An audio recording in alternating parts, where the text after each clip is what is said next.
نحمده ونصلي على رسوله الكريم اما بعد فاعوذ بالله من الشيطان الرجيم بسم الله الرحمن الرحيم اتبع سبيل من اناب الي صدق الله مولانا العظيم وبلغنا رسوله النبي الامين المتين الكريم ونحن على ذلك لمن الشاهدين والشاكرين والحمد لله رب العالمين۔ محترم سامعین، سب سے پہلے ہمارا آپ سب مل کر انتہائی خلوص و محبت کے ساتھ حضور اکرم نور مجسم سید عالم خلیفۃ اللہ العظم مالک رقاب امم فخر آدم و بنی آدم طٰہٰ و یاسین رحمت للعالمین خاتم النبیین صلی اللہ تعالی علیہ وسلم کی بارگاہ بےکس پناہ میں درود پاک کا نذرانہ پیش کریں۔ اللہم صلی علی سیدنا و شفیعنا و حبیبنا و مولانا محمد وعلی آلہ و اصحابہ و اہل بیتہ و بارک وسلم صلاۃ و سلام علیک یا رسول اللہ۔ محترم سامعین، تقریر سے پہلے چند تمہیدی الفاظ آپ ملاحظہ کریں۔ ابھی حضرت مولانا مفتی فخر الدین صاحب نے ٹی وی کے جواز یا عدم جواز پر بصیرت افروز تقریر فرما رہے تھے، اور یہ بھی ذکر کیا انہوں نے، یہ کہا جاتا ہے کہ صاحب ہم تصویر سے کہاں بچیں، کیسے بچیں، یہاں تصویر، وہاں تصویر، وہاں تصویر، وہاں تصویر، ایک لمبی چوڑی لسٹ تیار کی ہوئی پڑھی جاتی ہے۔ تصویر سے ہم کیسے بچیں؟ میں بھی مانتا ہوں تصویر سے نہ میں بچ سکتا، تصویر سے نہ مولانا فخر الدین صاحب بچ سکتے، نہ تصویر سے یہ علماء کرام بچ سکتے، نہ یہاں تک کہ نہ تصویر سے خود تاج الشریعہ بچ سکتے۔ کیوں اس کے پیچھے ہم پڑے ہیں؟ احکام کی دو قسمیں ہیں، اس کو خاص طور سے آپ ایک بچہ ذہن میں رکھ، اس کو ذہن میں رکھ لے۔ احکام کی دو قسمیں ہیں، اجباری احکام اور اختیاری احکام۔ اجباری احکام، بعض حرام کام ہم اپنی طرف سے انجام نہیں دیتے ہیں، اس کا ارتکاب ہم نہیں کرتے ہیں، اس میں ملوث ہم نہیں ہوتے ہیں، لیکن حکومت وقت کی طرف سے یا اور دیگر لوگوں کی طرف سے چوری سے یا ظاہری طور پر یا گورنمنٹ نے زبردستی ہم پر لاد رکھا ہے، اس کو اجباری احکام کہتے ہیں۔ یقیناً ہم ایئرپورٹ میں گزر رہے ہیں، اس میں جو آ رہا ہے اس میں ہمارا دخل نہیں، ہماری نفرت ہے، ہم دل برداشتہ ہیں۔ ایئرپورٹ کے اندر سے تاج الشریعہ گزر رہے ہیں، تاج الشریعہ مدد اللہ العالی تصویر کھنچانے کے موڈ میں نہیں ہے، تصویر کو حرام سمجھتے ہیں، سارے یہ ہمارے علماء تصویر کو حرام سمجھنے والے ہیں، لیکن اس کے باوجود بھی ان کی تصویریں آ رہی ہے ریڈیو اسٹیشن، ریلوے جہاں جہاں جو تصویریں کیمرہ لگا ہوتا ہے ان کی تصویریں آ رہی ہیں، لیکن ان کا دل جو ہے نا رو رہا ہے، ان کا دل رو رہا ہے۔ اللہ ہم کو تو بچا لے، ہم اپنے دل سے تصویر نہیں کھنچا رہے میرے مولا، ہم تصویر اپنے دل سے نہیں کھنچوا رہے ہیں، حکومت وقت نے ہم پر لاد رکھا ہے، حکومت وقت نے ہم کو مجبور کر دیا ہے، اور حکومت اپنی ذمہ داری سے ہماری تصویر کھینچتی ہے۔ کئی پروگرام ہوتا ہے، وہاں کے جتنے لوگ ہیں ان کی تصویر گورنمنٹ پولیس کھینچتی ہے، پولیس جو تصویر کھینچ رہی ہے اس میں ہمارا دخل نہیں ہے، ہم مجبور ہیں، اور لیکن ٹی وی چینل میں اپنی خوشی سے آنا اجبار نہیں ہے، آپ کا اختیار ہے، آپ کا اختیار ہے۔ آپ نے ٹی وی چینل ایجاد کیا، آپ نے ٹی وی چینل تیار کیا اس واسطے کہ آپ اپنے ایکٹنگ جو کچھ بھی میسر آتی ہے آپ لوگوں کو تھرک کر، مٹک کر، لچک کر، تھدک کر دکھائیں، اس پہ آپ کا اختیار ہے۔ اختیاری تصویر حرام، اجباری تصویر کے لیے ہم مجبور ہیں، اس کے ہم مکلف نہیں۔ اس کو اچھی طرح سے یاد رکھیے۔ کہتے ہیں کہ صاحب آدھار کارڈ پہ آپ کی تصویر آتی ہے، آدھار کارڈ ہم کیا دل سے کھنچوا رہے ہیں؟ آدھار کارڈ کیا ہمارا اپنا دلی پروگرام ہے؟ گورنمنٹ کا پروگرام ہے۔ ہر باشندے کی، ہر ناگرک کی تصویر کا ریکارڈ رکھنا یہ گورنمنٹ کی ذمہ داری ہے، اور اسی ذمہ داری کے تحت آدھار کارڈ بھی ہے، پین کارڈ بھی ہے، اور دوسرے جو ہے نا تصویریں، لائسنس بھی ہے، اور دوسرے تصویریں ہیں۔ یہ ہمارا دخل نہیں، ہمارا دل رو رہا ہے، ہمارا دل پکار رہا ہے، ہمارا دل فریاد کر رہا ہے، اللہ تو اس لعنت سے ہم کو بچا لے۔ لیکن گورنمنٹ اپنی ذمہ داری سے ہماری تصویر کھینچ رہی ہے گورنمنٹ، لہذا ہم اس سے پاک ہیں، ہم بری ہیں، ہم منزہ ہیں، تصویر کو حرام سمجھتے ہیں، حرام سمجھیں گے، حرام سمجھتے ہیں، سمجھتے رہیں گے۔ لیکن اس کے باوجود بھی ہماری تصویر آ رہی ہے، خود تاج الشریعہ کی ہزاروں تصویریں آ چکی ہیں۔ کیا آپ تاج الشریعہ سے پوچھ سکتے ہیں کہ تصویر حلال ہے؟ اور حضرت کا حکم یہی ہوگا، تصویر حرام ہے، تصویر ہے۔ لیکن جہاں جہاں ان کی تصویر آئی ہے، اختیاری طور پر نہیں آئی ہے، اجباری طور پر آئی ہے۔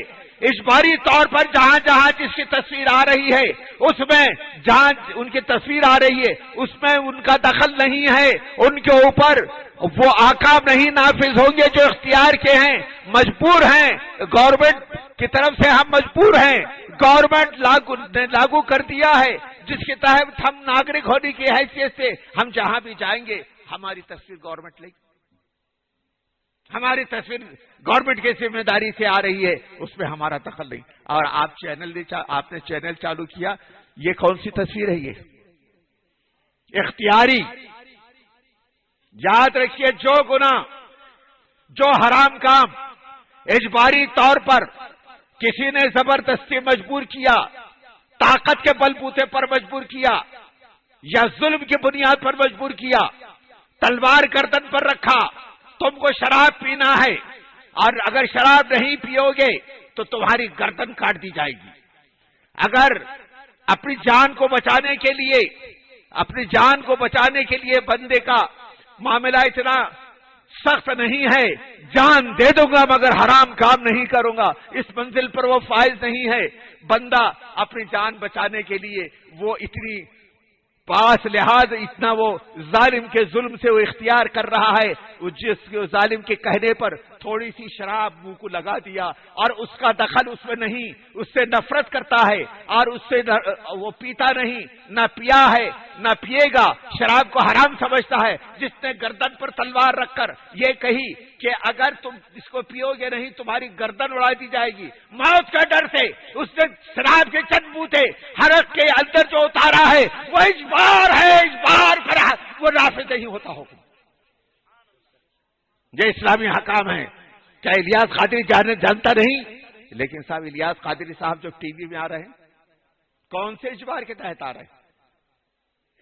کس سے مجبور کر دیا؟ اگر تم ٹی وی میں آ کر اپنا ایکٹنگ نہیں بتاؤ گے تمہاری گردن اڑا دی جائے گی۔ یہ خوشی سے بندہ آ رہا ہے، چٹک مٹک لچک دھنک بتا رہا ہے اور رونا دھونا بتا رہا ہے۔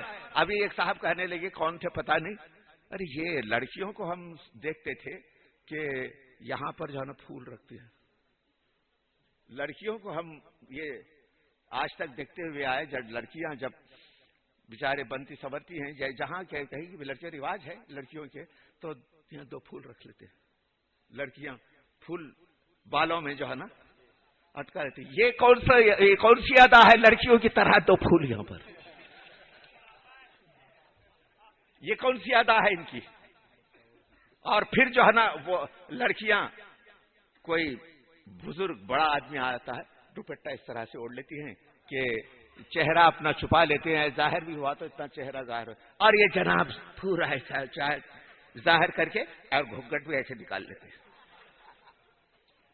یہ سارے کارنامے جو اختیار آپ نے کیا ہے، اختیاری طور پر، اجباری طور پر نہیں، اس لیے ہم آپ کے پیچھے پڑے ہیں۔ اجباری طور پر اگر آپ کا فوٹو آتا، آپ کے لیے ہم کچھ نہیں کہتے، اختیاری طور پر آ رہا ہے، یہ معاملہ اختیاری طور پر ہے، اس لیے ہم آپ کے اوپر حکم لگائے ہیں، لگاتے رہیں گے، لگایا ہے، لگاتے رہیں گے۔ اظہری صاحب قبلہ نے حکم لگایا ہے اور لگاتے رہیں گے۔ بے شک بے شک حق ہے۔ یہ دو اختیار اور اجبار، دو باتوں کا آپ ذہن میں رکھیے۔ حضرت مفتی، نام کیا آپ کا؟ یہی شریعت کا مسئلہ ہے نا، یہی شریعت کا مسئلہ ہے. اجبار پر جو ہے نا احکام شریعت تو نافذ نہیں ہے. اگر چاہے وہ شراب پی لے، اگرچہ اپنی جان بچانے کے لیے شراب پی لے، اسلامی حکام نافذ نہیں ہے. اور اختیار میں ایک تو ہے اجبار میں شراب کے تو گھونٹ جو ہے نا منہ میں اتار لینا، اور ہے اختیار سے جو ہے نا شراب پی لینا. حرام کام یہ ہے، اختیاری طور پر جو انجام دے رہا حرام کام، اور اس پر حکم لگے گا شریعت کا. جو اجبار کے طور پر حرام کام کا ارتکاب بظاہر اس نے کیا ہے اپنی جان کے ڈر سے، اس پر شریعت کا حکم نہیں نافذ ہوگا. یاد رکھو، ڈراؤ مت ہم کو. کہاں سے بچو گے؟ ایک آتے اسلامی بھائی یہ اسی کا پھر نہ کرتے ہیں.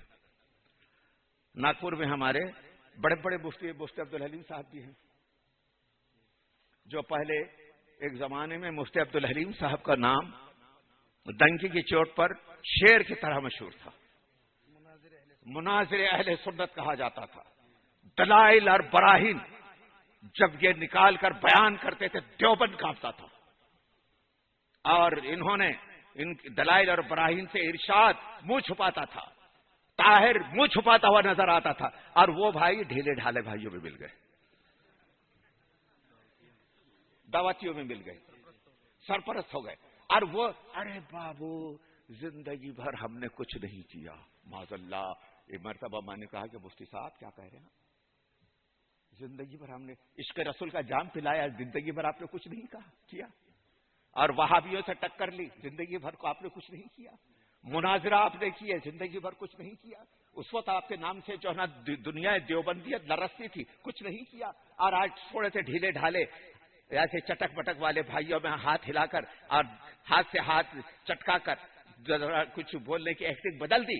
تو صاحب آج دنیا میں جو کام ہو رہا، اللہ اللہ میرا دل باغ باغ ہوتا ہے. حضرات توبہ کیجئے، توبہ. اہل سنت کا دل اس وقت باغ باغ ہوتا تھا جب شیر کی طرح گرجتے تھے، باطل لرزتا تھا، دیوبند منہ چھپاتا تھا، ارشاد بھاگتا ہوا نظر آتا تھا. اور آپ فرمائے کہ کچھ نہیں کیا ہم نے.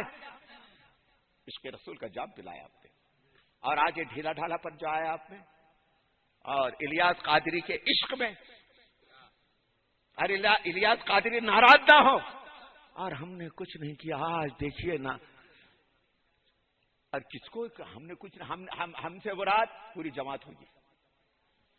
ان کی مراد جو ہے نا، ہم سے مراد پوری جماعت اہل سنت کے علماء ہوتے ہیں. اور علماء اہل سنت نے کیا نہیں کیا، یہ پیدا بھی نہیں ہوئے تھے. اس نے اسلام کو وہاں پہنچایا جہاں پر جو ہے نا انسانیت نظر نہیں آتی تھی. ننگے بھوکے بستے تھے افریقہ کے جنگلوں میں. حضرت مولانا عبدالعلیم صاحب میرٹھی رحمۃ اللہ تعالی علیہ نے وہاں اسلام کا پیغام پہنچایا جبکہ تم پیدا بھی نہیں تھے. بات حقیقت ہے، اسلام کی خدمت ایسے انجام دی جاتی ہے. تو آج دیکھیے اچھے خاصے نوجوان لڑکوں کے چہرے پر جو ہے نا داڑھی ہے، اور نمازیں ہیں، اور فلاں ہے. اور نے کہا حضرت ٹھیک ہے، پہلے چند نوجوان لڑکوں کے چہروں پر داڑھی نہیں تھی بظاہر، لیکن عشق رسول سینے میں بھرا ہوا تھا. عشق رسول سینے میں بھرا ہوا تھا. جب حق اور ناحق کی بات آتی تھی، وہی نوجوان لڑکے اپنی جان کٹانے کے لیے تیار ہوتے تھے. آج آپ نے ان کو ڈھیلا بنا دیا. کمر دیکھے تو ڈھیلی لچکتی ہوئی، اور ہاتھ دیکھے تو ان کو پہلے ہمارے ہاں انہی کے ساتھی ہیں مولانا فخر الدین صاحب کی. ایک اب نعیم الدین نام سنا ہوگا، مولانا نعیم الدین. پہلے یاسین پہلوان کہتے تھے ظالم کو میں نے جو چھوٹا تھا میں نے یوں کہہ کر تقریر کرنا سکھایا تھا، ایسے کہہ کر. اور اب یہ نہیں کہہ کے تقریر کر رہا میں. پہلے ایسا ٹکر کر تقریر کرتا تھا بولے تو وہاں بھی لرزتے تھے. ارے میں کیا کروں میرے اسلامی بھائیوں، میں کیا کروں اسلامی بھائیوں. بس ہاتھ جو ہے نا یوں ہو گئے، پہلے یوں تھے اب یوں ہو گئے. یہ صدقہ ہے بولے ہری پگڑی والا الیاس قادری کا، جو مردانہ کیفیت تھی دل کے اندر. سنی جو ہوتا ہے مرد ہوتا ہے، اور باطل جو ہوتا ہے نامرد ہوتا ہے. یہ میرا چیلنج ہے. سنی جو ہوتا ہے واقعی مرد ہوتا ہے. باطل سے وہ ٹکرائے، شیر سے وہ ٹکرائے، حق و ناحق کے لیے اپنی گردن کٹانے کے لیے پہلے وہ تیار ہو جائے. اور یہ میرے اسلامی بھائیوں جی اور یہ کیسے مردانہ شیر دل علماء ہمارے تھے, ان کے نام سے رونق تھی, ہے کہ نہیں؟ رونق تھے. آج کیا ہو گیا وہ ماحول؟ ڈھیلا ڈھالا ہو گیا, ڈھیلا ڈھالا ہو گیا. اور وہی میں نے بتایا نا, مفتی عبدالعظیم صاحب کے نام سے دیوبند کاپتا تھا آج. اور وہ اسلامی بھائیوں کیا بہت اللہ آنکھوں میں آنسو بھی ہے, پتہ نہیں حقیقی آنسو ہے یا کیسا بھی سننے مسلمانوں. آج تک ہم نے کچھ نہیں کیا, بہت کیا لیکن کچھ بھی نہیں کیا, رو بھی رہے اور اب تک جو کام کیا کچھ نہیں تھا وہ. اور ہم سے مراد کہ ہمارے علماء مراد نہیں ہوں گے کیا؟ سدا تم ذاتی طور پر کہہ رہے ہو, ہم کہہ رہے ہو. ہم سے مراد تمہاری مراد جو ہے نا پوری جماعت اہل سنت کے علماء کے لیے ہے. ہمارے جماعت اہل سنت کے علماء وہ ہیں اللہ اکبر پھانسی پر چڑھا دیا گیا, خوشی سے حق کا پیغام سنانے کے لیے پھانسی پر چڑھ گئے, لیکن زبان پر اف آنے نہیں دیا. ہمارے علماء کی وہ جرأت تھی, وہ ہمت تھی. اور آج کیا ہو گیا معاملہ ڈھیلا. بہر سر چونکہ میرا یہ موضوع نہیں تھا, مولانا فخر الدین صاحب نے بات کہی تھی اس کی جائز اور ناجائز کی, تو میں نے ضمناً دو باتیں میں نے بتائی, اجبار اور اختیار. دو باتوں کا اچھی طرح سے دیکھیے. آپ کے لیے علماء جانتے ہیں, علماء کو بولنا تو کوئی سوال ہی نہیں ہے. آپ لوگوں کے لیے میں بول رہا ہوں, دو لفظ اختیار کیجئے, اجبار اور اختیار. اجبار پر گناہ ہے, اختیار پر گناہ نہیں ہے. اگرچہ حرام کا بظاہر ارتکاب ہو رہا ہے لیکن اس پر گناہ نہیں ہے. اختیار پر گناہ ہے, اجبار پر گناہ نہیں ہے. بس اس کا ہمیشہ کے لیے کوئی اسلامی بھائی ملے ڈھیلا ڈھالا, وہ بولے دیکھو کتنا بچو گے تم ٹی وی کے یہ تصویر سے, دیکھو نا اسٹیشن پر جاؤ گے تو تصویر, اور ایئرپورٹ پر جاؤ گے تو تصویر, اور کیا آدھار کارڈ نکالو تو تصویر. تو اس وقت آپ کیا جواب دیں گے؟ رے ظالم ہم کو بہکاتا ہے. ارے وہ اجباری احکام گورنمنٹ کی طرف سے جو لاگو ہو گئے اس پہ ہم گنہگار نہیں, اگرچہ بظاہر ہم حرام کام کے ارتکاب میں ملوث ہوتے ہوئے نظر آ رہے ہیں ہم, لیکن اس پہ گنہگار نہیں. یہ مسئلہ ذہن میں رکھ لیجئے. لیکن اختیار پر گناہ ہے, اختیار پر گناہ ہے. مفتی صاحب بیٹھے نے تو مسئلہ پوچھ لیجئے, علماء بیٹھے نے تو علماء سے پوچھ لیجئے. گناہ جو ہوگا اختیار پر اور اجبار پر گناہ نہیں ہے. یہ ضروری مسائل آپ کے لیے میں نے بتایا, ذہن میں رکھیں. اب اصل موضوع پر میں آ رہا ہوں. کل میں نے بات چھیڑا تھا حضور محدث اعظم ہند رحمۃ اللہ تعالی علیہ کی. ہماری جماعت کے شیرانہ صفت حامل عالم دین تھے حضور محدث اعظم ہند. میں نے کل کہا تھا نا, نگاہ قہر سے دیکھا جدھر اس شیر سنت نے, ملادی اس دور کے ملادی خاک اس دور کے حاما کی حامانی.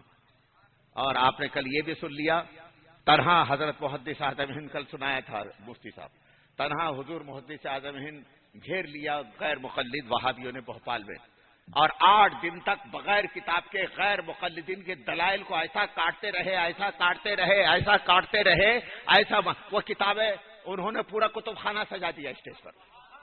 اور محدث اعظم ہند کے پاس جو ہے نا کتاب یہ کتاب نہیں تھی, لیکن جب مناظرے شروع ہوئے ہیں, جب دلائل اور براہین جب حضرت محدث اعظم ہند دینے لگے تو لوگ یہ کہنے لگے کہ محدث اعظم ہند کے پاس کوئی کتاب بھی ہے, ایسا لگ رہا ہے کہ جیسے کتاب پڑھ کر سنا رہے.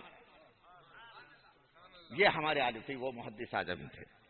اور محدث اعظم ہند رحمۃ اللہ تعالی علیہ, ابھی میں آگے سناؤں گا. محدث اعظم ہند رحمۃ اللہ علیہ اعلیٰ حضرت کے زمانے میں جو کیا کیفیت تھی باطل کی, وہ جب لکھا ہے انہوں نے آپ کی آنکھوں میں آنسو آئیں گے. جو اعلیٰ حضرت کے زمانے میں باطل کی جو قوت تھی, جو طاقت, جو باطل کے فتنے اٹھے تھے, اس کا ذکر کیا ہے. اور ایسے موقع پر باطل کا مقابلہ تنہا میرے اعلیٰ حضرت نے کس طرح سے کیا وہ ذکر کیا ہے. باقی آپ کی آنکھوں میں آنسو آئیں گے. بار کیا ہمارے اہل سنت کا امام گورنمنٹ, انگریز گورنمنٹ تو ان کے خلاف ہی تھی, گورنمنٹ کی پوری طاقت, اور اب میں انہی کے الفاظ میں پڑھ کر سناؤں گا انشاءاللہ. ابھی ذرا اس سے پہلے یہ اور میں سنا, یہ لکھتے ہیں محدث اعظم ہند, آج میں آپ کو جگ بیٹی بلکہ آپ بیتی سنا رہا ہوں. جگ بیتی بلکہ میں آپ بیتی سنا رہا ہوں. جب تکمیل درس نظامیہ وہ تکمیل درس حدیث کے بعد ذرا یہ تھوڑی سی یہاں رک کر میں آپ سے علماء سے خطاب کر رہا ہوں. آپ نے بھی پڑھا ہے کتابیں پڑھایا ہے اور ہم بھی پڑھاتے ہیں پڑھا ہے. لیکن اگرچہ موجودہ چند سالوں سے میں نے تدریس چھوڑ دی ہے لیکن جو ہے نا پڑھا ہے. 40 سال میں نے بھی جو ہے نا کتابیں پڑھائی ہیں. آپ بھی پڑھاتے ہیں. یہ علماء نے بھی شاید پڑھاتے ہیں. اچھا صاحب آنے والا طالب علم آپ کی خدمت میں جو آیا ہوگا کیسا آیا ہوگا؟ بیچارہ کوئی اردو کا پڑھنے والا ابتدا میں جو اردو پڑھنے والا آیا ہوگا یا ابتدائی صرف و نحو کا پڑھنے والا آیا ہوگا. بہرحال ابتدائی کتابیں پڑھنے والے ہی جو ہے نا اکثر طلبہ آپ حضرات کے پاس آئے ہوں گے. میرے محدث اعظم ہند لکھتے ہیں اعلیٰ حضرت کے پاس آنے والا میزان منشئی پڑھنے والا نہیں تھا. اعلیٰ حضرت کی بارگاہ میں آنے والا صرف و نحو کا مبتدی نہیں تھا. اعلیٰ حضرت کی بارگاہ میں آنے والا کوئی اور ابتدائی علم حاصل کرنے والا طالب علم نہیں تھا. اب دیکھیے اس کے اب بات کیا لکھتے ہیں. آج میں آپ کو جگ بیتی بلکہ آپ بیتی سنا رہا ہوں. جب درس نظامی اور تکمیل درس حدیث کے بعد محدث اعظم ہند تشریف لا رہے کب؟ ابتدائی طالب علم میں نہیں. تفسیر و حدیث و فقہ میں قابل ہونے کے بعد اعلیٰ حضرت کی بارگاہ میں آ رہے ہیں طالب علم بن کر. میرے اعلیٰ حضرت کی بارگاہ وہ بارگاہ تھی. آنے والا وقت کا صدر فاضل آ رہا ہے پڑھنے کے لیے. میرے اعلیٰ حضرت کی وہ بارگاہ تھی. وقت کا صدر شریعہ پڑھنے کے لیے میرے اعلیٰ حضرت کی بارگاہ میں آ رہا ہے. میرے اعلیٰ حضرت کی وہ بارگاہ تھی. اب آنے والا طالب علم آ رہا ہے تو وقت کا محدث اعظم ہند آ رہا ہے. چنانچہ وہ خود لکھتے ہیں درس نظامی. اچھا پہلے آپ یہ بھی جانتے ہیں آج کل درس نظامیہ شارٹ اینڈ شارٹ کیا گیا, پہلے نہیں تھا. اور ہمارا تجزیہ یہ ہے, پڑھا بھی ہم نے اپنے اساتذہ سے, 16 پہلے تو 18 سال کا کورس تھا. درس نظامی کا کورس 18 سال کا تھا. 18 سال سے 16 سال کیا, 16 سال سے 14 سال کیا, وقت کے لحاظ سے 14 سال سے 12 سال کیا. لیکن اب شارٹ اتنا کیا ہے 7 سال نہیں صاحب, 3 سال میں 5 سال میں پگڑی. ہو رہا ہے کیا نہیں ہو رہا؟ اب یہ محدث اعظم جب جا رہے تھے ہوں گے تو کیا لگتا ہوگا؟ درس نظامی کی تکمیل کے بعد ہو سکتا ہے کہ حضرت نے 16 سالہ کورس پڑھا ہوگا یا 18 سالہ کورس پڑھا ہوگا. اس کے بعد اب اعلیٰ حضرت کی بارگاہ میں جا رہے ہیں. اور یہی نہیں, اور درس نظامی وہ تکمیل درس حدیث کے بعد یعنی محدث اعظم ہند بننے کے بعد وہ لکھتے ہیں میرے مربیوں نے کار انتہا کے لیے, اب تک جو پڑھا تھا کار انتہا نہیں تھا, اب آ رہے ہیں کار انتہا کے لیے. وہ خود لکھ رہے ہیں, ہم نہیں کہہ رہے. ہم کہیں گے تو شاید آپ برداشت بھی نہیں کرو گے. اور لکھ رہے ہیں تمہارے والد لکھ رہے ہیں. اب جاؤ ان کے مدار پر سر پھوڑو. آپ نے یہ کیا لکھ دیا؟ وہ لکھتے ہیں کار انتہا کے لیے اعلیٰ حضرت کے حوالے کیا.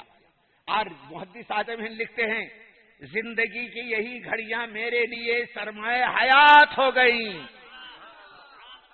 یہی گھڑیاں میرے لیے سرمایہ حیات ہو گئیں. اور میں محسوس کرنے لگا آج تک جو کچھ پڑھا تھا وہ کچھ نہ تھا, اور اب ایک دریا علم کے ساحل کو پا لیا. لکھتے ہیں علم کو راسخ فرمانا, ایمان کو رگو پے میں اتار دینا, صحیح علم دے کر نفس کا تزکیہ فرما دینا, وہ کرامت تھی جو میرے اعلیٰ حضرت میں تھی. یہ اعتراف حق ہے, اعتراف حق ہے. یہ انہوں نے لکھا جو وہ لکھتے ہیں وہ کرامت تھی جو ہر منٹ پہ صادر ہوتی رہتی تھی اعلیٰ حضرت سے. اچھا صاحب یہ ہو گیا, میں نے کل پڑھ دیا تھا اس کے بعد کی عبارت. اب دیکھیے صاحب, اب خاص طور سے میں آپ کو جو سنانے والا ہوں تھوڑا سا, کیونکہ میں مقرر نہیں صاحب, میں مقرر نہیں ہوں, میں درسگاہی. کبھی کبھی درسگاہی انداز تو ظاہر ہو ہی جاتا ہے. ہم لوگ آپ بھی ہو چاہے ہم یہ کوشش ہی کرتے ہیں کہ طالب علم کے ذہن میں بات راسخ ہو جائے. تو اب جو ہے وہی انداز بھی میرا بھی ہے. تو یہ ہو گیا. تو ایک جگہ محدث اعظم ہند رحمۃ اللہ تعالی علیہ لکھتے ہیں. اچھا, اب انہوں نے محدث اعظم ہند کو کیسے, یہ تو بعد میں زبانی اس کا مفہوم بول رہا ہوں. حضرت محدث اعظم ہند لکھتے ہیں, میں لکھنؤ میں 8 سال رہ چکا تھا, یعنی علم, دنیاوی علم حاصل کرنے کے لیے 8 سالہ دور میرا لکھنؤ میں گزرا ہے. اور اس وقت میری لکھنوی ادا, میری لکھنوی باتیں, میری لکھنوی تہذیب اس کی میرے اندر سماعت کر گئی تھی. تو میں جمعے کے دن, جیسا ایک تو شہزادے اور دوسرا لکھنوی تہذیب آ رہے ہیں, وقت آخر وقت میں آ رہا ہے, میں جاتا تھا چپکے سے جو ہے نا آخر وقت میں آ کر کسی صف پہ, آخر صفوں میں سے کسی صف پہ جا کر اور نیت باندھتا تھا, امام صاحب کے ساتھ کھڑے ہو کر جمعے کی نماز ادا کر لیتا تھا. اعلیٰ حضرت نے مجھے کس طرح سے اٹھایا وہ دیکھیے, اس کا مفہوم میں بتا رہا ہوں. ایک مرتبہ میرے اعلیٰ حضرت نے, ہر مرتبہ ہر جمعے کو یہی معاملہ ہوتا تھا, ایک مرتبہ اعلیٰ حضرت ابھی تشریف فرما ہے لیکن جوہرہ کھڑے ہیں, اعلیٰ حضرت کھڑے ہیں, اور اس میں حضرت محدث اعظم نے اپنا شاہانہ تمکنت کے ساتھ آخر وقت میں جمعے کے دن تشریف لائے, اور اعلیٰ حضرت بڑی تیزی سے آگے بڑھ گئے. اور جب اعلیٰ حضرت ہر صف کو چیرتے ہوئے جب آگے بڑھے, سب لوگ حیرت, آج اعلیٰ حضرت کو کیا ہو گیا کہ الٹا دروازے کی طرف جو ہے صفوں کو چیرتے ہوئے جا رہے ہیں. تو جانے کے بعد محدث اعظم داخل ہو رہے ہیں, تو وہ فرماتے ہیں کہ شہزادے, اور وہیں پر آخر صف پہ ایک طرف بیٹھ گئے. وہ فرماتے ہیں اعلیٰ حضرت, یہ اس واقعے کو دیکھنے کے بعد میرے آنکھوں میں آنسو آ گئے. وہ خود محدث اعظم کہتے ہیں کہ شہزادے یہ تمہارا مقام نہیں ہے, تمہارا مقام وہ ہے, آگے چلیے, چلیے میرے ساتھ, پکڑا ہاتھ, چلیے میرے ساتھ, چلیے میرے ساتھ, چلیے میرے ساتھ, لا کر مجھ کو اس مجمع میں ہاتھ پکڑ کر کہا یہ شہزادہ ہے, یہ شہزادہ. اب میں اپنی لکھنوی تہذیب کو لے کر پان کی دکان پر جانا چاہتا ہوں, السلام علیکم, چائے پینے کے لیے ہوٹل میں جانا چاہتا ہوں, السلام علیکم, بازار گھومنا چاہتا ہوں, السلام علیکم. چاروں طرف دیکھیے سلام کی آواز, اور تعظیم سے سب کھڑے ہو رہے ہیں, تعظیم سے سب کھڑے. میرے اعلیٰ حضرت وہ خود لکھتے ہیں مجھ کو کہاں تھا, مجھ کو کہاں پہنچا دیا. کیا تربیت کا انداز ہے, خود لکھتے ہیں. وہ اس کا مفہوم میں نے بیان کیا. اب یہ دیکھیے, جب یہ اس کو پڑھنے کے بعد میرے اعلیٰ حضرت کا مقام عرفان کتنا اونچا تھا. میں مقام عرفان ہی کہتا ہوں. محدث اعظم کو اٹھایا تو اپنے مقام عرفان یا مقام علم سے بھی اٹھایا, مقام عرفان سے بھی جانچا پرکھا اور ان کو اٹھایا. اور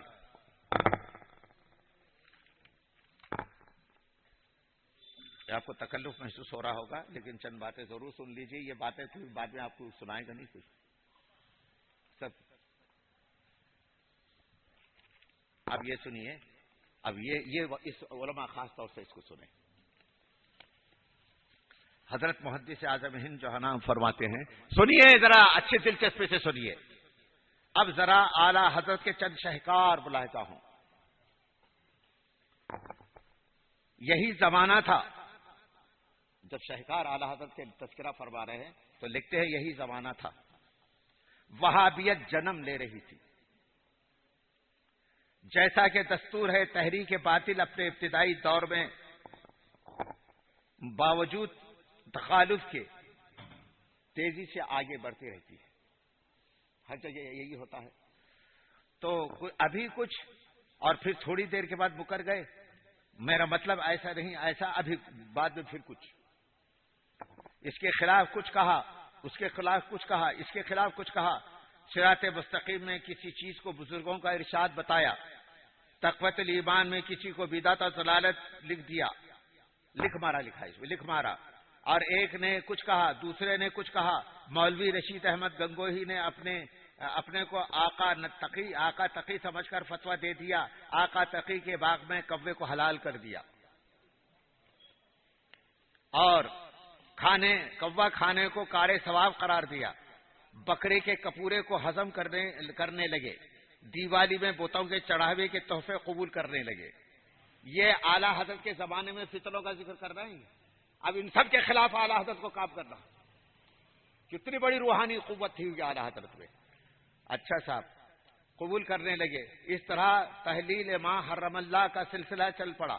تو دوسری طرف سارے آیان فرقے نے میلاد شریف کی شیرنی، آستان جات اولیاء کے چڑھاوے، محرم کی سبیل، 12ویں شریف اور 11ویں شریف کے تبرکات کے لیے نجس حرام کا فتویٰ دے دیا. کفری پلاؤ کی بکواس کو شروع کر دی. یعنی تحریم ما احل اللہ کا سلسلہ بھی قائم ہو گیا. مسئلہ توحید کے آڑ میں یہ اسپرٹ پیدا کی گئی کہ انبیاء اور اولیاء کو عام بشر سے بالا تر جاننا ہی شرک ہے. یہ تحریک شروع کر دی گئی. اگر مواحد ہو تو انبیاء اور اولیاء سے الگ ہو جاؤ، ان کا تذکرہ بھی نہ کرو. اگر تھانوی جی کی بولی میں پھنس جاؤ تو لحاظ رہے، تعریف ایسی کرو جو بشریت آر سے بلند نہ ہو، بلکہ جہاں تک ہو سکے ایسی بولی بولو جس سے لوگ سمجھ لے. بشریت بھی بڑی چیز ہے. انبیاء اولیاء بشریت سے ان کو کم سے کم تر یاد کرو. معاذ اللہ. اس کے بعد قدرتی طور پر جب اعمال متعلق عقائد اہل سنت کو بھلا کہنے کا دور آیا تو عقائد پر براہ راست جارحانہ حملے شروع کر دیے. اعلان کیا گیا کلام الہی میں جھوٹ کا دخل ہو سکتا ہے. معاذ اللہ. کلام الہی میں جھوٹ کا دخل ہو سکتا ہے. اللہ تعالیٰ کو سچا یہ سمجھ کر نہ کہو.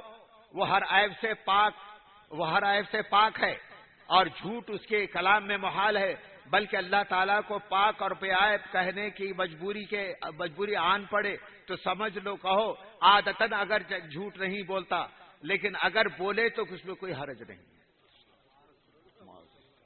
یہ وہ دور تھا جو کتنا واقعی میرے اعلیٰ حضرت کا دور کتنا سخت دور تھا. اور کون بیان کر رہے ہیں؟ حضور محدث اعظم.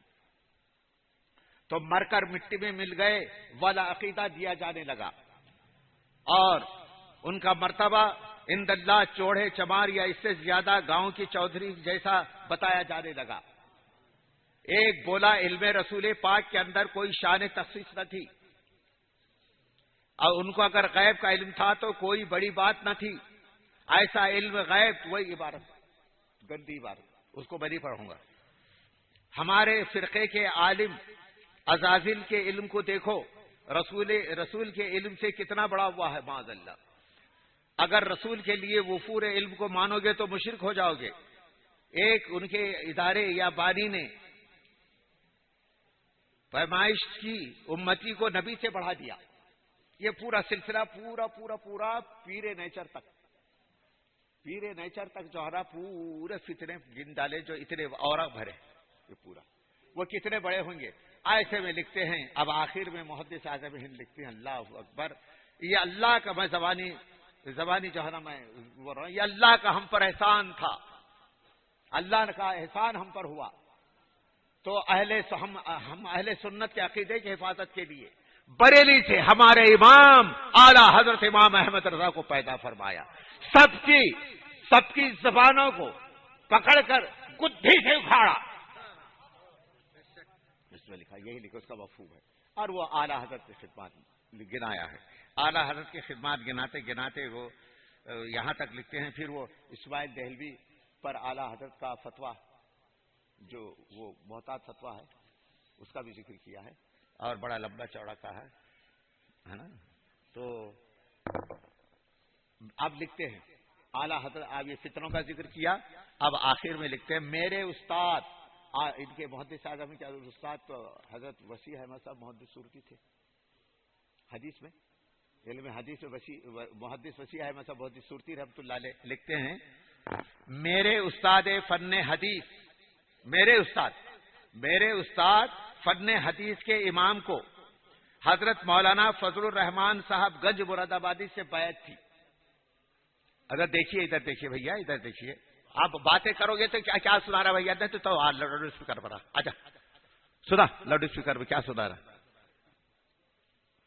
میرے استاد فن حدیث کے استاد حضرت محدث صورتی رحمت اللہ تعالی علیہ کو، حضرت محدث صورتی رحمت اللہ علیہ کو بیعت حضرت مولانا فضل الرحمان صاحب گنج مراد آبادی سے تھی، مگر حضرت کی زبان پر پیر و مرشد کا ذکر میرے سامنے کبھی نہیں آیا. محدث صاحب کے منہ پر اپنے پیر کی تعریف اور توصیہ نے حضرت محدث صورتی رحمت اللہ علیہ کے منہ پر کبھی اپنے پیر کی تعریف اور توصیح کرتے ہوئے میں نے کبھی نہیں دیکھا. یعنی مولانا فضل الرحمان صاحب گنج مراد آبادی کی. اور وہ لکھتے ہیں میرے سامنے کبھی نہ آیا. اور اعلی حضرت رحمت اللہ علیہ کے بکثرت تذکرے محویت کے ساتھ فرماتے رہتے تھے. حضرت محدث صورتی رحمت اللہ علیہ اعلی حضرت کے تذکرے محویت کے ساتھ لکھتے. وہ محویت کے ساتھ، محویت کا وہ عالم ہوتا ہے کہ عالم وجد میں ہوتا ہے آدمی. عالم وجد میں جھوم جاتا ہے، جھوم کر جو ہے نا وہ محویت کے عالم میں سناتا ہے. اور محدث اعظم بتاتے ہیں اپنے پیر و مرشد کا تذکرہ تو نہیں آتا تھا، میں نے سنا نہیں. محدث صاحب فرماتے ہیں لیکن اعلی حضرت کا جب ذکر آتا محویت کے ساتھ فرماتے تھے. میں اس وقت تک بریلی حاضر نہ ہوا تھا. اس انداز کو دیکھ کر میں نے ایک دن عرض کیا آپ سے آپ کے پیر و مرشد کا تذکرہ نہیں سنتا. آپ سے آپ کے پیر و مرشد حضرت محدث صورتی رحمت اللہ علیہ سے کہتے ہیں کہ پیر و مرشد یعنی مولانا فضل الرحمان صاحب گنج مراد آبادی کا تذکرہ نہیں سنتا. لیکن اعلی حضرت کا آپ خطبہ پڑھتے رہتے ہیں. اعلی حضرت کا آپ خطبہ پڑھتے رہتے ہیں. حضرت محدث صورتی رحمت اللہ علیہ فرمایا جب میں نے پیر و مرشد سے بیعت کی تھی وہی مانا کہ میں مسلمان تھا. میرا سارا خاندان مسلمان، میں مسلمان سمجھا جاتا تھا. مگر جب میں اعلی حضرت سے ملنے لگا مجھ کو ایمان کی حلاوت مل گئی. جب میں اعلی حضرت سے ملا مجھ کو ایمان کی. اے شہزادو سن لو، کہا ہو سن رہے ہو یا نہیں؟ تم کو تمہارا کوئی یہاں ماننے والا تم کو موبائل کے ذریعے سے میری یہ تقریر سنا رہی تو سنو، کان کھولو سنو. تمہارے والد کے اندر کتنا بڑا جذبہ تھا میرے اعلی حضرت کو ماننے کا، وہ فقدان ہے تمہارے اندر. ہاں ضرور اعلی حضرت کی تم تعریف کرتے ہو، اعلی حضرت کی تعریف تم کرتے ہو اس لیے کہ اعلی حضرت نام ہے سکہ رائج الوقت کا. تمہارا تذکرہ سکہ رائج الوقت کے طور پر یہ پیٹ پاپی پیٹ کے لیے. اعلی حضرت کا تذکرہ نہ کریں کوئی نذرانہ نہ دے گا. اعلی حضرت کا تذکرہ نہ دیں، تذکرہ نہ کریں کوئی تم کو پوچھے گا نہیں. لیکن میرے محدث اعظم نے اعلی حضرت کا تذکرہ کیا خلوص کے بنیاد پر، صداقت کی بنیاد پر، ایمان کی انتہائی علوی مرتبت کی بنیاد پر. سن لو اچھی طرح سے. اس وقت تک میں بریلی حاضر نہ ہوا تھا. اس انداز کو دیکھ کر میں نے ایک دن عرض کیا آپ سے اور آپ کے پیر و مرشد کا تذکرہ نہیں سنتا. اعلی حضرت کا خطبہ پڑھتے رہتے ہیں. فرمایا میں نے پیر و مرشد سے بیعت بہی مانا کی تھی کہ میں مسلمان تھا. میرا سارا خاندان مسلمان اور میرا پورا گھرانہ مسلمان سمجھا جاتا تھا. اور مگر جب اعلی حضرت سے ملنے لگا مجھ کو ایمان کی حلاوت مل گئی. میرا اب ایمان رسمی نہیں، اب میرا ایمان رسمی نہیں بلکہ بعون ہی تبارک و تعالی حقیقی ہو گیا.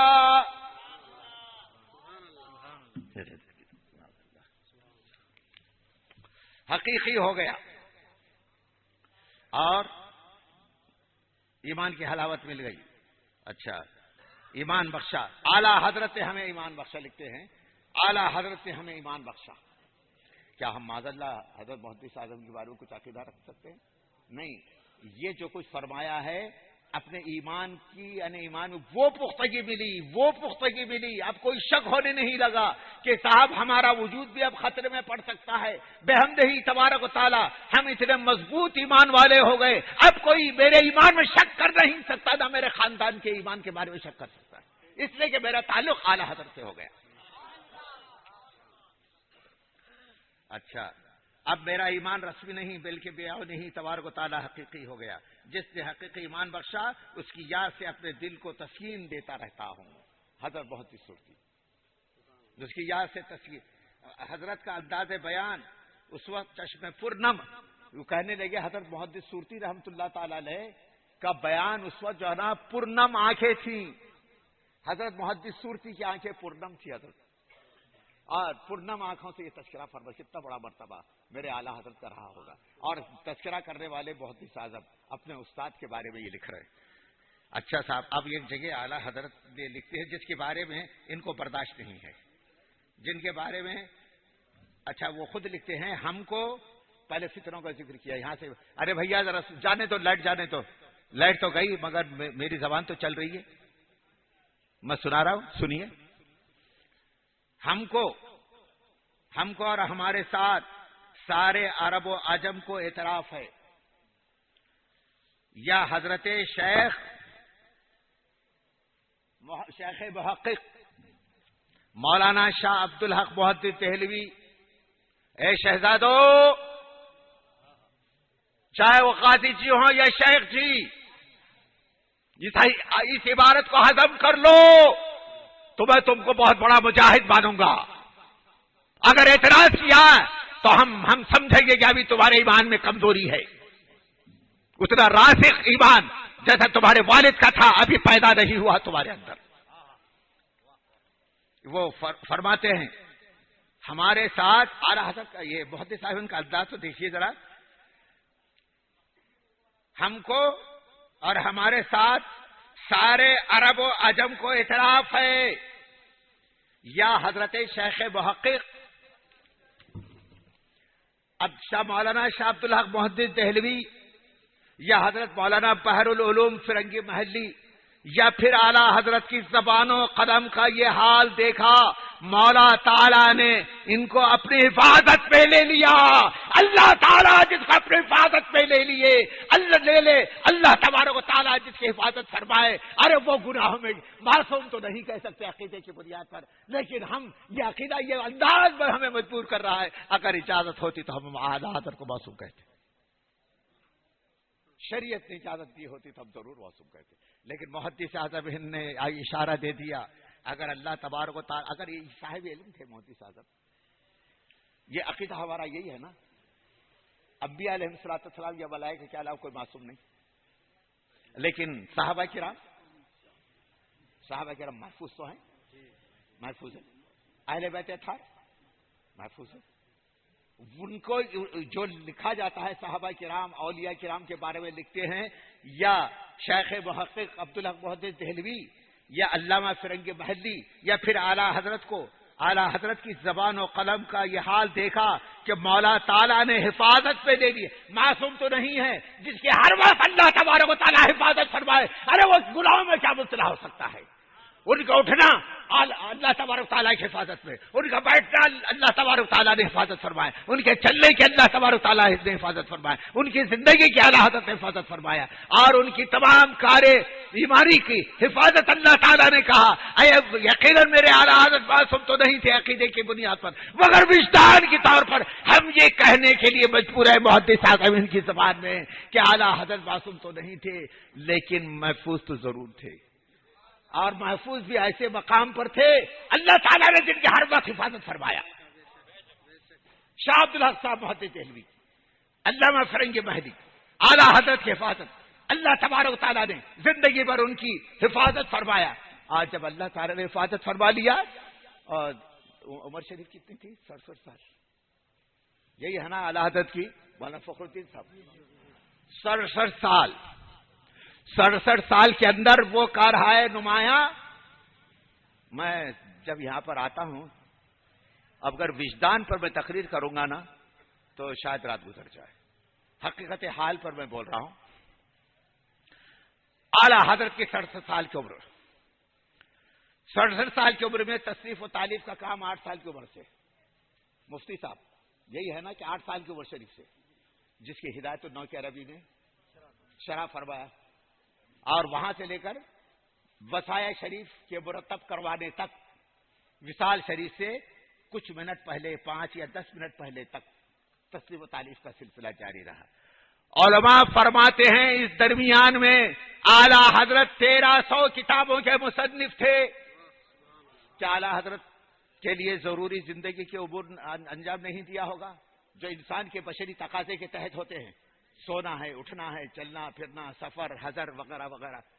تو میں نے تحقیق کیا تھا اعلیٰ حضرت کے عمر شریف کے حصے کو تقسیم کیا جائے. سونے کے اتنے اوقات نکالے جائیں اور آرام کے اوقات نکالیں، سفر حضر کے اتنے اوقات نکالیں اور نجی اپنے معمولات جو کچھ بھی مراسم وغیرہ ہیں نکالے جائیں، اتنے گھنٹے اتنے دن نکالے جائیں، تو اعلیٰ حضرت کی پوری عمر شریف نکلتی ہے 32 سال، اور 32 سال میں میرے اعلیٰ حضرت 1300 کتابوں کے مصنف، 1300 کتابوں کو 32 سال کی عمر کو مہینے میں سال میں بدل دیجئے، سال کو مہینے میں بدل دیجئے، مہینے کو ہفتے میں بدل دیجئے، ہفتے کو دن میں بدل دیجئے، ہر 10 منٹ پہ اعلیٰ حضرت کتاب کے مصنف نظر آتے ہیں۔ یہ سب سے بڑی کرامت یہی ہے، میرے اعلیٰ حضرت کی سب سے بڑی کرامت یہی ہے۔ اور عمر بھی کتنی پائی تھی؟ 67 سال۔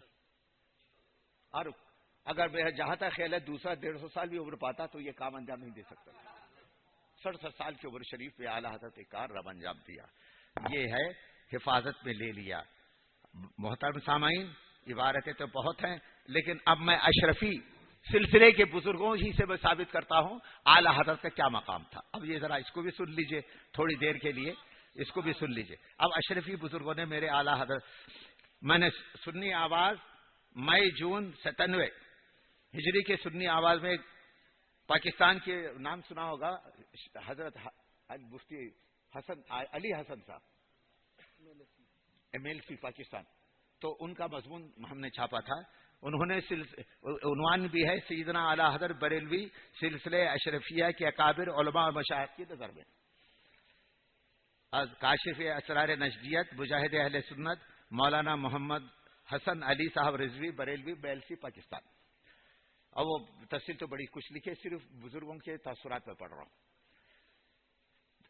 تاجدار کی چوچا شریف، اگر ہے ہمت شہزادوں اس کو بھی برداشت کر لو، اب تم کو برداشت ہی کرنا ہے پیارے، سوائے اب برداشت کرنے کے کوئی چارہ نہیں۔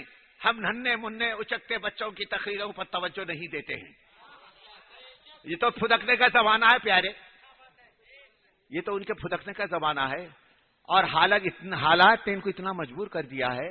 یہ وہ دور بھی میرے کو یاد ہے، وہ دور بھی یاد ہے جماعت نوری کے جلسے ہوتے تھے تو وہ خود جماعت نوری والے ناگپور میں کہتے تھے غازی ملت صاحب کی تقریر کروانے کے لیے ہم کو 4-4 5-5 سال پاپڑ بیلنے پڑتے تھے، 4-4 5-5 سال پاپڑ بیلنے پڑتے تھے، تب کہیں جا کر 2 دن یا 3 دن کا وقت ہم کو ملتا تھا۔ وہ خود بولتے تھے ایک وقت کے پرائم منسٹر سے ملنا آسان رہتا تھا لیکن غازی جی سے ملنا آسان کام نہیں تھا، وہ دور تھا۔ لیکن آج ان کی حالت تو دیکھو، گھر گھر جا رہے ہیں، گھر گھر لشکر لے کر جا رہے ہیں، اگر وہ پوچھے نہ پوچھے گھر پہ وارد ہو رہے ہیں، اور مانے نہ مانے گھر پہ یہ خود چل کر جا رہے ہیں۔ کہاں وہ تمہارا دور کہ 4-4 سال 5-5 سال تمہاری تقریر کروانے کے لیے نمبر لگے رہتے تھے، اعلیٰ حضرت کی بار اور اعلیٰ حضرت کی تم پر پھٹکار ایسی پڑی کہ تم در در گھر گھر در در قریا قریا دیہات دیہات جانے پر مجبور ہو گئے۔ اب بھی مان لو، اب بھی وقت ہے میرے اعلیٰ حضرت کو حقیقی طور پر جیسے تمہارے دادا نے یا تمہارے والد ماجد نے مانا تھا ویسے مان لو، پھر تمہارے چرچے ہوں گے، تمہارا قلقلہ ہوگا، تمہارا چرچا ہوگا، دھوم مچ جائے گی، گھر گھر جانے کی تم کو نوبت نہیں آئے گی۔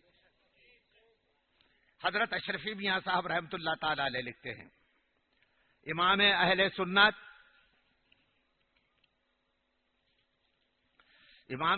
سنت اعلیٰ حضرت رضی اللہ تعالیٰ عنہ کے عہد حیات میں جب کبھی ریل سے بریلی شریف کے ریلوے اسٹیشن سے گزرتے، حضرت حسن علی صاحب بیل سے لکھتے ہیں، شاہ علی حسین صاحب اشرفی رحمۃ اللہ علیہ جب کبھی ریل گاڑی سے بریلی شریف کے ریلوے اسٹیشن سے گزرتے احتراماً 10 بستہ ریل میں کھڑے ہو جاتے ہاتھ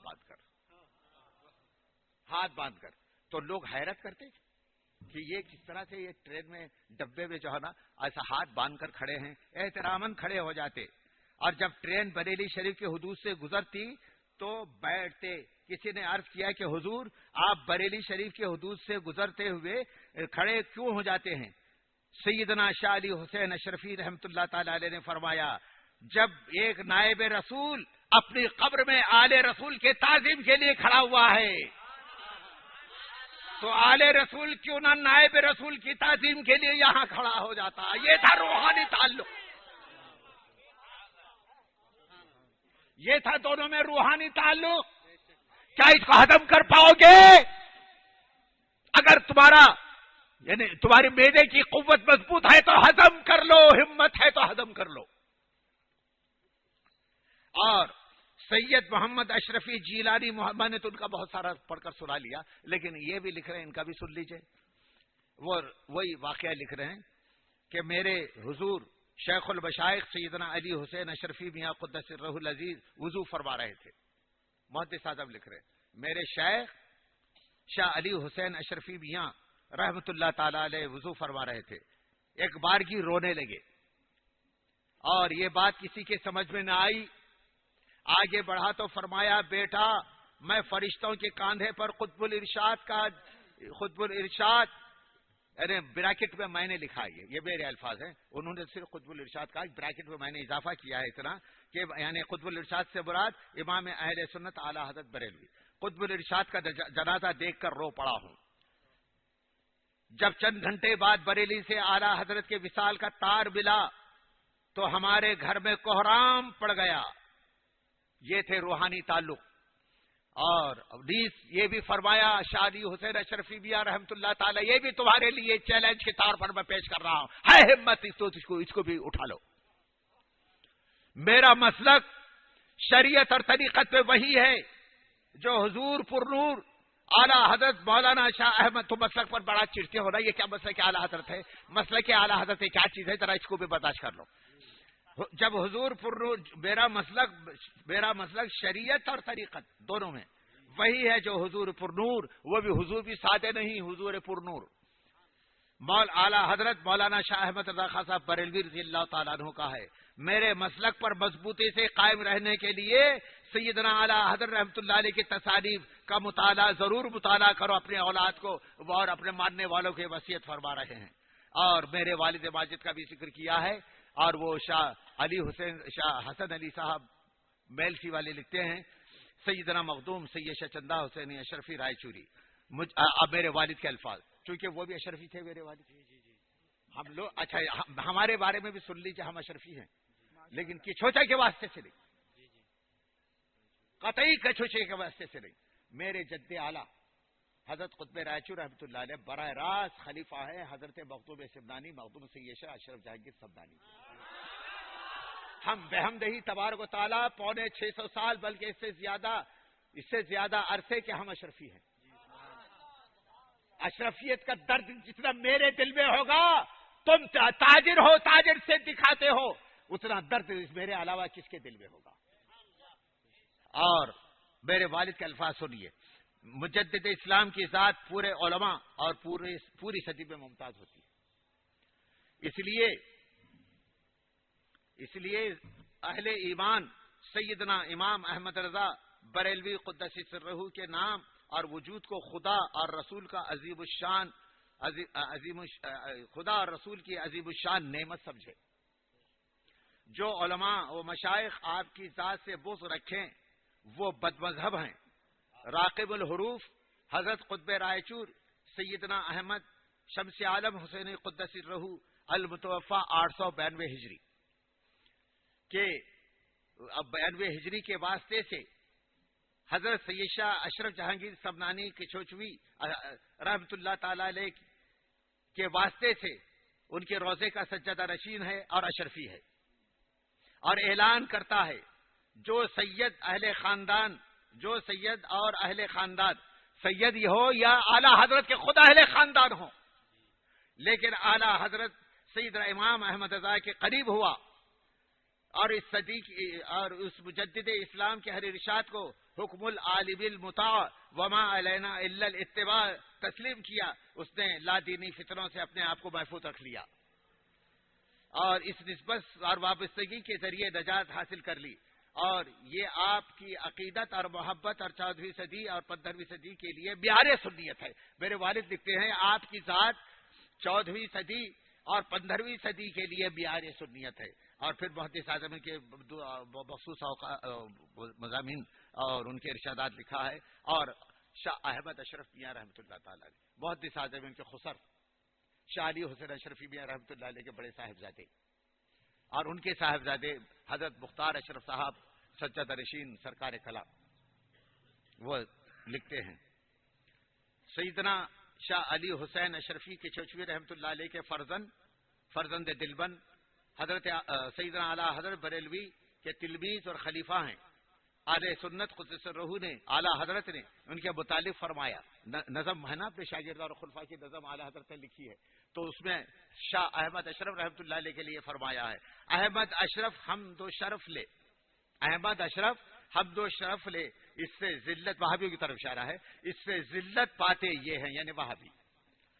حضرت سیدنا شاہ احمد اشرف کے چوچوی رحمۃ اللہ علیہ کو سیدنا امام اہل سنت اعلیٰ حضرت فاضل بریلوی قدس سرہ سے ایسی عقیدت و محبت تھی کہ اپنے عظیم المرتبت فرزند گرامی کا نام بھی امام اہل سنت سے رکھوایا. جب سیدنا مختار اشرف صاحب سجادہ نشین سرکار کلام پیدا ہوئے, نام رکھوانے کے لیے احمد اشرف صاحب اعلیٰ حضرت کے بارگاہ میں پہنچے اور شہزادہ حضور اشرفی میاں سیدنا احمد اشرف صاحب المتوفا 1332 ہجری بریلی شریف اعلیٰ حضرت قدس سرہ کی خدمت میں حاضر ہوئے, عرض کی آپ کو پوتے کی ولادت مبارک ہو. حضور کوئی تاریخی نام رکھ دیں, دعا فرما دیں. سیدنا اعلیٰ حضرت رحمۃ اللہ علیہ نے برچستہ فرمایا ان کے نانا جانے مختار کونو مقام بھی تو ہیں صلی اللہ علیہ وسلم, یعنی اس جملے میں ان کا نام بھی آ گیا. لہذا فقیر بچے کا نام محمد مختار رکھتا ہے. اور دیکھیے سن ولادت بھی شاید اس میں ہوگا, سن ولادت بھی اس میں ہوگا. اور آگے لکھتے ہیں جب بحساب ابجد آدھا شمار کیے تو پورے 1333 نکل آئے, یہی آپ کا سن ولادت نکل آیا. ایک سیکنڈ کے بعد اعلیٰ حضرت نے فرمایا حضرت مخدوم اشرف جہانگیر سمنانی قدس سرہ ربانی سے اس خاندان کی نسبت بھی تو ہے, اور اس بنا پر آپ کا نام احمد اشرف ان کے والد ماجد اعلیٰ حضرت کے شاگرد, آپ کا نام احمد اشرف بھی تو ہے, لہذا فقیر محمد مختار اشرف اور اضافہ کرتا ہے. اور اعلیٰ حضرت فرماتے ہیں اس جملے سے دیکھ لیجئے سن عیسوی بھی نکل آئے گا. کیا حضرت کا علم تھا, ادھر ایک ایک جملہ فرماتے جا رہے ہیں اور علمی نکات بیان ہوتے جا رہے ہیں, اور نکل آئے گا. پورا نام محمد مختار اشرف پڑ گیا. ہجری اور عیسوی اعتبار سے تاریخی ہے. انہی بزرگ سیدنا احمد اشرف صاحب رحمۃ اللہ علیہ جو اشرف خلف گرامی سیدنا حضور اشرفی میاں قدس الرحمٰ نے اپنے بھانجے اور ابو المحامد سید محمد صاحب کے چوچوی کو شرف تلمذ اور تحصیل علم افتاء کے لیے بریلی شریف حاضر کیا.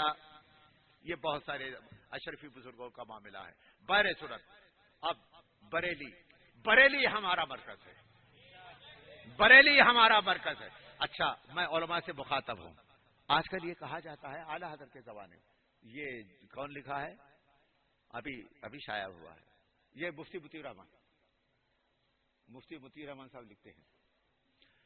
یقیناً بریلی ہمارا مرکز رہا اعلیٰ حضرت کے زمانے میں, بریلی ہمارا مرکز رہا مفتی اعظم ان کے زمانے میں, اب مرکز رہا. اگرچہ میں حضرت شاہ علامہ اختر رضا خان صاحب کو علم میں جتنے بریلی شریف کے شہزادے ہیں ان سب میں زیادہ علم والا سمجھتا ہوں, لیکن مرکز نہیں مانتا. میں نے ابھی رسالہ سنی آواز میرے بچے کے پاس ہے, پڑھ لیجئے آپ لوگ. میں نے اسی پر جو ہے تحریر کیا. مرکز کو تم نے کیا مانا, کیسے سمجھا؟ مرکز کیا ہوتا ہے؟ اگرچہ وہ ذات کی طرف مخصوص ہو کر جو ہے نا مرکز کہلاتا ہے, لیکن مرکز جب تک وہ مرکز ایک نظریہ قائم ہوتا ہے, ایک نظریہ حیات مجدد دیتا ہے. حضرت امام اعظم ابو حنیفہ کو آج تک ہم مرکز مانتے ہیں, ان کی ذات کو. اگرچہ گزرے ہوئے کتنا زمانہ گزر گیا, بہت سارا زمانہ گزر گیا, اور ان کے خلفاء شاگردوں کے شاگرد, پھر شاگردوں کے شاگرد, پھر علماء مشائخ وغیرہ, آج تک سبوں نے امام اعظم ابو حنیفہ رحمۃ اللہ علیہ مرکز, جو نظریہ, جو اصول, جو ضابطہ دین کے تحفظ کے لیے امام اعظم نے قائم کیا, وہ مرکز ہے جو رہتی دنیا تک قائم رہے گا. ایسی اعلیٰ حضرت نے جو عقیدہ، جو دین کی حفاظت کے لیے اصول مرتب فرمایا، جو ضابطۂ حیات مکمل کیا، تردید باطل کے لیے جو اصول مرتب کیے، یہ اصل میں یہ مرکز ہے. جب تک یہ باقی ہے بریلی ہمارا مرکز رہے گا. چاہے اظہری صاحب زندہ رہیں یا دنیا سے تشریف لے جائیں، خدا نہ خاصہ سارے بریلی کے شہزادے اس دنیا سے نکل جائیں، لیکن بریلی ہمارا مرکز ہے، بریلی ہمارا مرکز رہے گا. برابر ہے. آج تک امام اعظم ہمارے مرکز ہے. کیا امام اعظم نے کیا دیا؟ لیکن ایک نظریہ حیات دیا. وہ نظریہ حیات جب تک باقی رہے گا. امام اعظم ابو حنیفہ ہمارے مرکز ہیں. ایسے ہی اعلیٰ حضرت رحمت اللہ علیہ نے ہمارے لیے نظریہ حیات دیا، ابطال باطل کا طریقہ دیا اور اصول سنیت عطا فرمایا، اصول طریقت عطا فرمایا، رہبر شریعت بنے، رہنمائے طریقت بنے. جب تک یہ باقی رہے گا بریلی ہمارا مرکز ہے اور مرکز رہے گا، اور بریلی کی مرکزیت اللہ تعالیٰ قیامت تک باقی رکھا ہے، باقی رہے گی.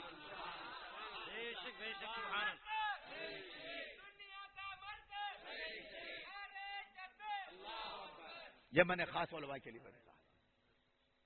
بات صحیح ہے، بات بالکل ہمارا مرکز ہے کہ اظہری صاحب چلے جائیں دنیا سے تو مرکز رہے گا. بریلی کے خدا نہ خواستہ بریلی کے تمام شہزادے بیک وقت جو ہے نا دنیا سے تشریف لے جائیں، کیا مرکزیت ختم ہو جائے گی؟ بریلی ہمارا مرکز ہے، ہمارا مرکز رہے گا. یہی اس پر میں اپنی تقریر کو اگرچہ طویل ہو گئی آپ لوگوں سے جدائی لیتا ہوں. اللہ کرے پھر ایک مرتبہ ملاقات ہو جائے اور جو بھی مجھ سے بن پڑ سکتا ہے میں اعلیٰ حضرت رحمت اللہ علیہ کے مسلک کی ترویج و اشاعت کرتا ہوں. یہی میری زندگی ہے، یہی اصول زندگی ہے، اور اسی پر ہمارے اللہ تعالی ہم کو موت عطا فرمائے. وما علینا الا البلاغ.